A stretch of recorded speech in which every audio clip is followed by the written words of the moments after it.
Curry County Emergency 911. Yeah, she's got an actual fire. Do you see flames? Okay, all right. And you're out of the house, right? You're calling me from outside?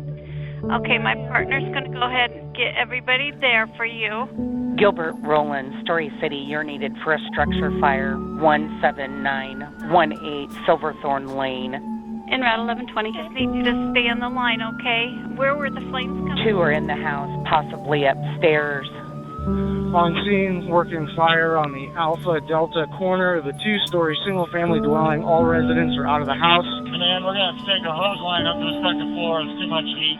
The fire had just blown up suddenly, and I was just running as fast as I could, so I was like, everybody get out of the house, there was a fire. And then a lot of trucks showed up, and we kept trying to get a hold of my mom, but she was at work. When I found myself with the girls again, mostly I was just so sad for them, because everything that makes, all those little things that make childhood precious, their rooms are their safe places where all their little trinkets and possessions are. Memories of a certain trip, or, notes from a friend, or their special stuffies. They weren't ever going back there. It was never going to be that way again.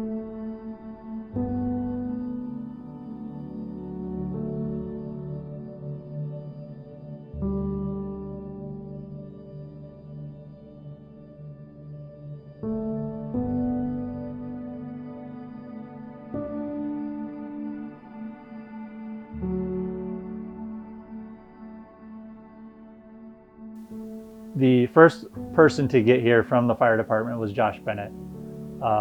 For those who don't know, he's our school board president in Gilbert.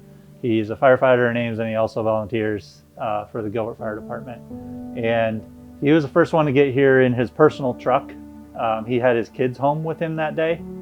And so he brought his kids here, left them in the truck, and he found all of my kids and my mother-in-law sitting across the street when he got here, watching the house burn. And just as he got here and got out of his truck, these windows burst and exploded, glass everywhere, flames started shooting out, and they started burning up into this ceiling. I think it's just a testament to what the volunteer fire department is, that Josh did that he was here as fast as he was. The fact that I know who he is, and I know everything that he does for our community, and not just Josh, everyone involved with the department. Most of them knew who I was and knew who our family was. And I actually stood right out here by this evergreen tree when I got here. They had a easy up set up out there, and I stood right there and I watched all these guys come in and out of the house wearing all their gear. And when they come out of the house, I've never been near a fire before. When they come out of the house, they go and sit down on a chair in that easy up, and they are exhausted. They're sweating profusely. And they strip off some of their gear, and every one of them gets their oxygen tested, and they put oxygen mask on because they're low on oxygen. And the fact that these guys do this voluntarily to support all of us in the community and keep us safe and try to save our house from being completely destroyed we should all be so thankful. So thank you from me and my family and everyone in the community. Thank you guys.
you.